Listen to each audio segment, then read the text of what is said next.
सभापति महोदय, आपने मुझे बजट में बोलने का मौका दिया। मैं आपको धन्यवाद देना चाहती हूँ। हमारा देश किसान प्रधान और कृषि प्रधान देश है। अगर हमारे किसान और युवाओं का भविष्य सुनिश्चित नहीं कर पा रहे हैं हम, तो मैं समझती हूँ कहीं ना कहीं हम सब अपने फ़र्ज से डगमगा रहे हैं। जहाँ वित्त मंत्री ने 9 प्राथमिकताओं की बात करी और कृषि को जहाँ पहला स्थान दिया गया, वही मैं वित्त मंत्री से पूछना चाहती हूँ कि कृषि ग्रामीण अर्थव्यवस्था की वृद्धि दर क्या है। जहाँ यह कहा गया था कि 2024 तक आप किसान की आय दुगनी कर देंगे, 22 तक किसान की आय दुगनी कर देंगे, और जहां एमएसपी का वादा किया गया था, तो मैं पूछना चाहूँगी कृषि मंत्री से कि आज एग्रीकल्चरल इंफ्रास्ट्रक्चर में कितना बजट या सरकार द्वारा दिया जा रहा है। यूपी को इस बजट के तहत क्या मिला है? क्या एक भी मंडी पिछले 10 सालों में उत्तर प्रदेश में बनी है? और अगर किसान की ज़रूरतमंद जैसी चीज़ों पर क्या यह सरकार ने कोई भी जीएसटी माफ़ करी है, या खाद में सब्सिडी देने में सरकार कायम रह पाई है?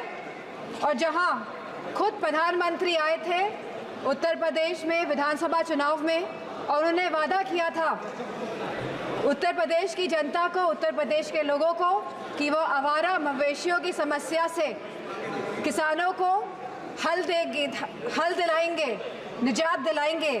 तो क्या इस आवारा पशुओं की जो समस्या है, जिसकी वजह से आज हमारा देश चौकीदार बन गया है, रात भर सो नहीं पा रहा है, तो क्या कोई प्रावधान बजट में रखा गया है इस समस्या को लेके? इसी के साथ जहाँ किसान आंदोलन में लगभग 700 किसानों ने अपनी जान गंवाई, जहाँ उत्तर प्रदेश में भी लखीमपुर खीरी में जहाँ किसानों को रौंदा गया मंत्री जी के बेटों द्वारा, हम पूछना चाहते हैं इस सरकार से कि जहाँ जो 2014 से 22 तक लगभग 1 लाख किसानों ने आत्महत्या की है, तो हम वित्त मंत्री से पूछना चाहते हैं कि प्रधानमंत्री फसल बीमा योजना के तहत कुल किसान लाभ कितना मिला है, और कहीं इसमें गिरावट आई है तो कितनी गिरावट आई है। यह सरकार लगातार 1 दशक से किसानों की अवहेलना कर रही है। गांव की अर्थव्यवस्था पूरी तरह चरमरा गई है, और इसकी एक बड़ी वजह महंगाई है। और जहां मनरेगा में इस सरकार ने 89,000 करोड़ का बजट दिया है, तो हमारी मांग है कि कम से कम 100 दिन की वेजेस मनरेगा के तहत लोगों को सुनिश्चित करी जाए, और लगभग 20% मनरेगा का बजट बढ़ाया जाए। इसी के साथ शिक्षा बजट में भी लगातार हमारा घट रहा है, जहां यह केवल आज 2.5% है of the total budget spending allocation, और जहां यूनेस्को ने ये बेंचमार्क दिया है कि लगभग यह 4 से 6% तक होना चाहिए, वही यूजीसी के फंड्स लगातार घटाए जा रहे हैं, और इसको लगभग इस बार 7 से 61% घटा दिया गया है। जहां हम बात करते हैं सस्ती और अच्छी शिक्षा की, वहीं यह सरकार लगातार शिक्षा बजट में बजट जो कम कर रही है, तो मैं समझती हूँ इनकी नीयत कहीं साफ नहीं है, मंशा कहीं सही नहीं है हमारे देश के युवाओं के और स्टूडेंट्स के प्रति। वहीं आज हमारे देश का युवा निराश है, जहां निराशा संभव को भी असंभव बना देती है।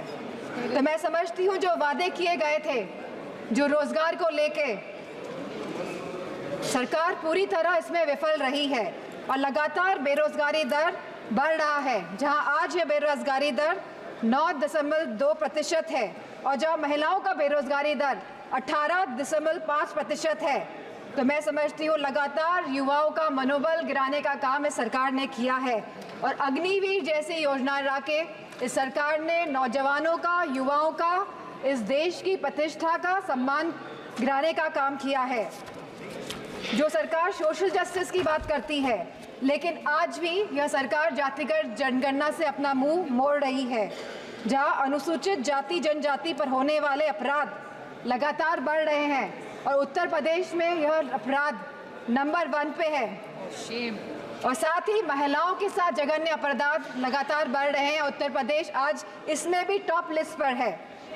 तो मैं पूछना चाहती हूँ कि महिलाओं को सुरक्षा को लेकर यह सरकार क्या कर रही है।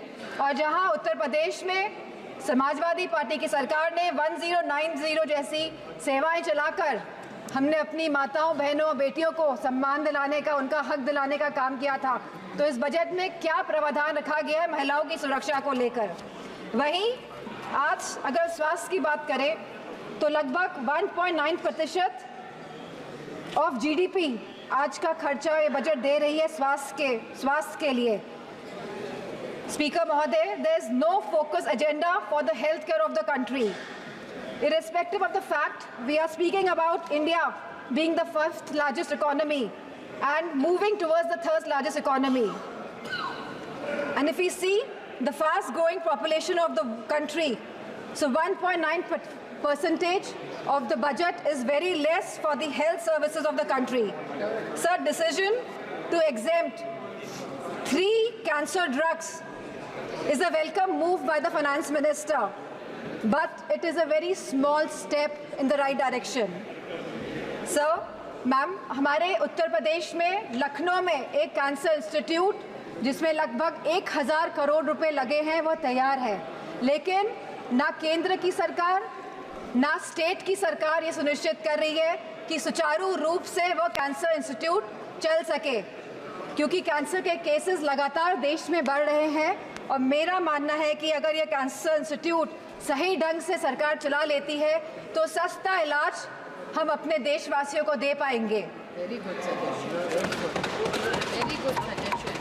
Ma'am, there is a massive gap between the demand and supply in the healthcare center, in the healthcare infrastructure.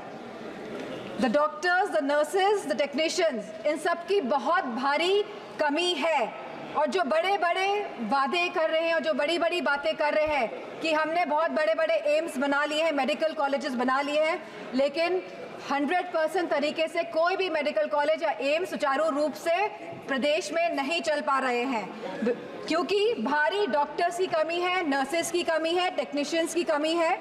इसी के साथ जो टीचिंग फैकल्टी में भी भारी टीचर्स की कमी है। सर, जो सरकार कुपोषण के बारे में बात कर रही थी, जो भारत को अनीमिया मुक्त बनाने के बारे में बात कर रही थी, तो मैं उनसे कहना चाहूँगी कि आप सभी अपने वादों में विफल हुए हैं। आपने जो वादे करे थे लोगों को, आपने सारे वादे जनता के साथ वो वादों को तोड़ने का काम किया है। सर, जहां आप जीडीपी की बात करते हैं, जहां आप 3rd इकोनॉमी की बात करते हैं कि हमारा देश 3री बड़ी इकोनॉमी बनने जा रहा है, लेकिन वही हमें बात करनी है पर कैपिटा इनकम की, स्टैंडर्ड ऑफ लिविंग की बात करनी है, हमको महंगाई बांधने की बात करनी है, हमको इलाज मुफ्त और सस्ता दिलाने की बात करनी है। और जो कैपिटल एक्सपेंडिचर की आप बात कर रहे हैं, तो मैं समझती हूँ इसमें भी समय सीमा तय होनी चाहिए कि इंफ्रास्ट्रक्चर के जो भी प्रोजेक्ट्स बन रहे हैं उनकी समय सीमा निर्धारित हो, क्योंकि यह टैक्स का मनी है, ये जनता का पैसा है। धन्यवाद माननीय सदस्य। Ma'am, 2 minutes I will take ma'am. यह जनता का पैसा है और इसे सही ढंग से इस्तेमाल करने के लिए हम सब प्रतिबद्ध हैं। मैम, इसी के साथ मैं कहना चाहूँगी कि reformative and revolutionary changes can come in the country even after 11 years, but the dedication and concentration is required from the government. Nothing can alter the past, but responsible behavior by the government. And I'm not playing a blame game here.